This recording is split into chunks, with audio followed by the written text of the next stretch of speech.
자리 바꿔? 이렇게 해보자. 이거 먼저 해. 그래. 오늘은 제가 저번에 이제 림프 부종 얘기를 좀 했었는데 이렇게 흔하진 않지만 암으로 인한 림프 부종이 아닌 1차성 림프 부종. 이게 그 유방 이야기는 아닌데 본 적이 있어요? 본 적이 있냐고요? 아 있겠지. 유전성 림프 부종? 명 교수님은 스타예요. 스타인데 부종학회에서도 또 큰 역할을 하고 있으니까 림프 부종학회. 유전성 림프 부종이 그래도 굉장히 많이 와요. 저걸 찍자는 이유가 있겠죠. 본인이 이제 보는 환자들이 꽤 있고 이런 얘기를 하고 싶었냐 하면 제가 림프 부종 학회를 또 하고 흥미를 하고 있죠. 거기서도 이제 유전성 림프 부종 얘기도 하고 실제로 림프 부종을 보는 의사분들도 질병에 대해서 별로 익숙하지 않고 의사들도 익숙하지 않으니까 이제 환자들도 잘 모르고 되게 진단도 잘 안 되고 온갖 검사를 다 했는데 원인은 모르고 적절한 치료를 못 받고 필요 없는 뭐 치료나 수술도 하기도 하고 이래가지고 근데 저도 성형외과인데 잘 모르겠어요. 저희 병원에 이제 희귀질환 센터라는 게 있어요. 희귀질환 센터에서 제가 보고 있는 질환이 이제 두 가지인데 하나는 이제 폴란드 증후군이라는 거랑 1차성 림프 부종, 유전성 림프 부종 클리닉을 저희가 두 개를 하고 있는데 일단 유전성 림프 부종 같은 경우에는 팔다리나 혹은 이제 다른 곳, 음낭 아니면 이제 뭐 여성의 성기 부분 혹은 이제 얼굴이 부어요. 붓는데 이제 그 뭐 원인을 모르고 2차적인 원인 없이 이제 붓기 시작해서 검사를 해보면 그 림프관의 발달이 없어요. 길이 아예 없는 긴 거네. 것도 하고 길이 없어요. 타고나기를. 두 가지의 진단이 있는데 붓는다는 것만은 알고 있고 이게 왜 붓는지를 모르니까 언제 병발하는지로 타입을 나눴어요. 이제 흔히 들어보는 밀로이병이라고 혹시 들어봤어요? 전문의 시험을 네. 태어나고 얼마 안 된 아이들이 생기는 림프 부종. 다른 거는 없어. 그냥 어렸을 때 생기면 타입 1 밀로이병. 사춘기 이후, 30살 이후, 40살 이후 메이지병, 메이지 신드롬. 다 사람 이름이죠. 네. 근데 처음에 좋았겠다. 그냥 다들 잘 모르는 것 같고 내가 한 4-5 케이스를 받았는데 비슷한 것 같으니까 내 이름 붙이자. 태경병. 아니 야이씨. 노래를 잘 못하지만 병발 시간에 따른 원인도 다르겠죠? 그러니까 그걸 몰라. 잘 몰라. 모르는 게 너무 그걸 잘 몰라. 모르는 게 많네. 거의 다 몰라. 이 유전성 림프 부종에 대해서. 잘 모르니까 이제 온갖 신드롬 모르는 질병들 신드롬 이름 엄청 많잖아요. 프리콕스 유년기 림프 부종, 파르다 라틴어로 이제 늦게 그래서 늦게 생기는 림프 부종. 그 진단명이 다 그런 식이야. 이름 아니면 다 그런 식이니까. 어려우니까 공부하기 싫었어. 되게 근데 이제 우리가 유전성 림프 부종, 뭐 1차성 림프 부종을 이제 우리는 이제 진단 툴이 어쨌든 좀 생겼어요. 예전부터 우리가 이제 좀 썼던 이제 핵의학 검사. 그래서 방사성 동위원소를 주사를 해서 그거를 계속 이제 그걸 시간으로 해서 그게 림프액의 흐름을 이제 보는 신티그래피. 림포신티그래피를 이제 얘기를 하고 비슷한 특수 용액을 주사를 하면 그 용액이 혈액이나 혹은 이제 그 저희 체액과 만나면 특정 파장의 그 적외선을 내뿜거든요. 그거를 우리가 밖에서 특수 카메라로 적외선 카메라로 보면 이제 그게 이제 흐름이 보여요. 그것도 해결되나요? 그건 저희가 해요. 그리고 최근에 이제 진 시퀀싱 유전자 유전자 검사. 검사 혈액으로 하는 걸 얘기하는 거죠? 혈액으로 얘기를 혈 점라인 이제 뮤테이션 어려운 얘기하네.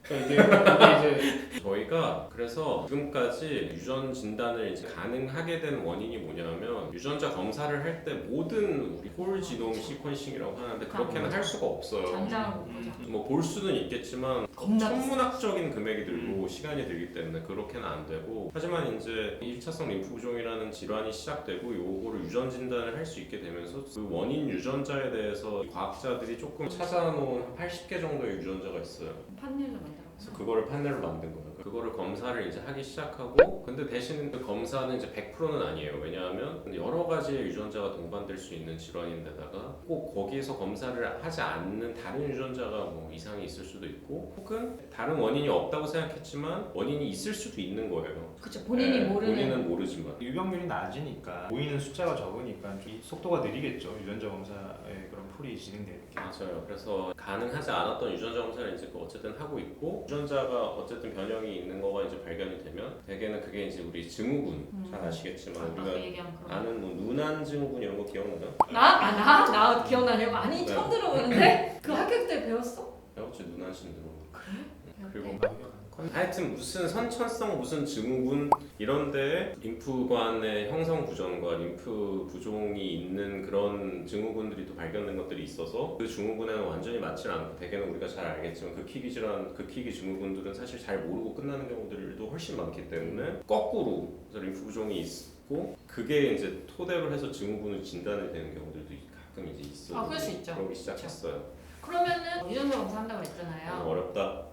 어렵다. 이 얘기. 너무 설명 중에 내가 질문하려면 네. 이제 암도 유전성 암 검사가 있단 말이죠. 그걸 할 수 있는 기준들이 있는데 보통은 가족력을 많이 본단 말이죠.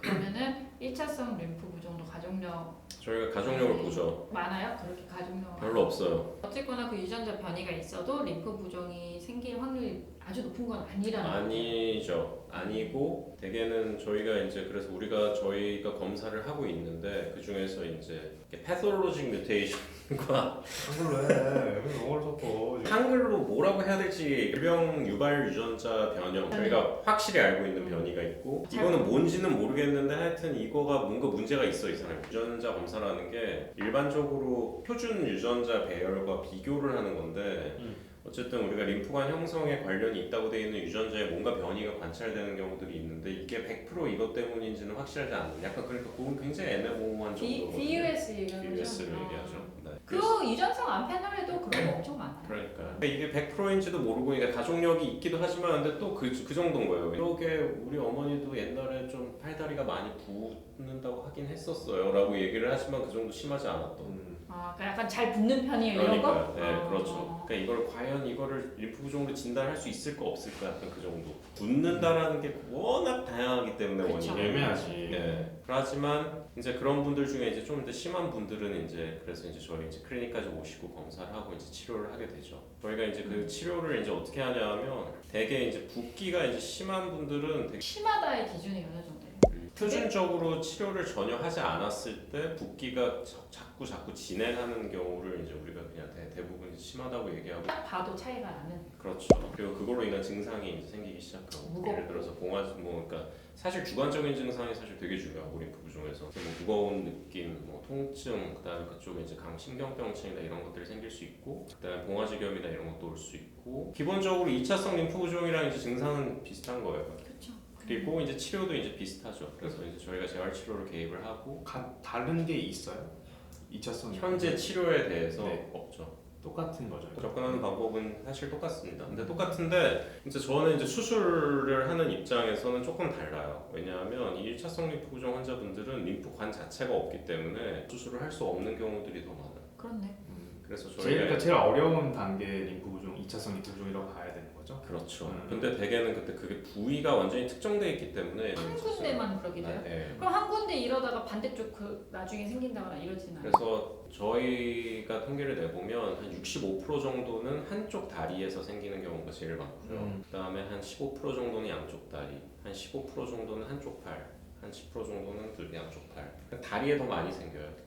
다리 생기는 건 좀 힘들잖아요. 더 어렵고 그리고 이제 특히 이제 발 쪽이나 다리 쪽 그 무릎 밑에 쪽에 생기는데 거기에 림프관이 없어서 림프관 정면 문합 수술을 할 수 없는 이런 상태이기 때문에 사실 수술적인 그 수술 옵션도 상당히 좀 우리가 고를 수 있는 것도 좀 적고요. 결국에는 처음부터 림프관 정면 문합 수술을 처음부터 하지 않고 처음부터 아예 림프관 이식 수술이나 림프절 이식 수술이나 이런 거를 이제 조금 더 높은 그레이드의 수술을 먼저 시작을 하게 되죠. 그러니까 진단도 좀 늦거나 어려운데 잘 몰라서 늦어져서 진단이 됐을 텐데 수술도 더 어렵고 이러니까 사실 상당히 어려운 질환이네요. 이 1차성 림프 부종의 가장 큰 목표는 수술이 필요할 때까지 가지 않게 하거나 아니면 가벼운 수술로도 관리가 될 수 있는 정도로 만들어서 이걸로 이 환자분이 삶의 질이 떨어지지 않게 하는 게 사실 가장 큰 목표고 그래서 이 영상이 되게 중요하네 그러면. 그래서 제가 왜 이렇게 얘기를 하냐면 사실 제 환자분 중에서도 그래서 이런 환자 커뮤니티를 굉장히 열심히 왜냐하면 본인도 이제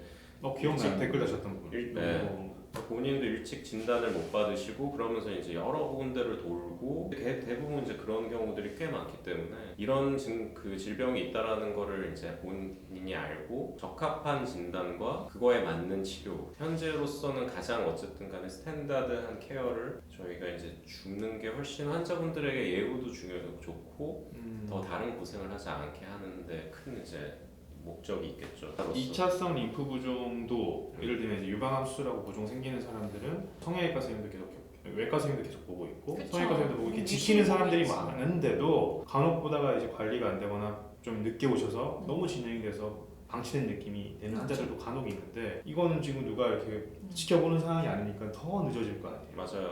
그러면 본인이 이걸 보고 나 좀 그런 거 같은데 그러니까 하면은 어딜 가요? 1차성 림프 부종이라고 생각해야 될 거예요. 이거를 알려주셔야 될 것 같아요. 내가 만약 그런 사람일 수 있잖아요. 일단 유전성 림프 부종 환자분들, 1차성 림프 부종 환자분들은 가장 흔한 경우가 이제 한쪽 다리가 붓는다. 원인이 없이 초기에 이제 부었다가 가라앉았다 하다가 이제 점점 더 붓기가 이제 심해지는 과정을 밟게 되는 거죠. 그런데 원인을 모르고 어디 병원에 가도 난 잘 모르겠다. 이거 잘 모르겠다. 또 의사들도 사실 잘 모르니까 혈관 초음파, 혈관 CT 이런 걸 찍었는데도 안 나와. 그래서 보통은 다리가 붓는다 하면은 그렇지. 정맥류, 하지정맥류 그래서 하지정맥류 수술을 사실 하시는 분들도 굉장히 많아요. 이 1차성 림프 부종 환자분들 중에. 근데 사실 정맥류 수술을 해도 좋아지지 않죠. 그러면 재활의학과로 가요. 그러면 이제 림프 부종 진료를 할 수 있는 재활의학과나 뭐 소아과 결국엔 대학병원 재활의학과로 가야 되는 거죠. 맞아. 근데 괜히 또 우리가 또 불안감을 유도하면 안 되니까 라면 먹고 붓는 거는 괜찮은 거잖아요, 그죠? 그렇죠. 예.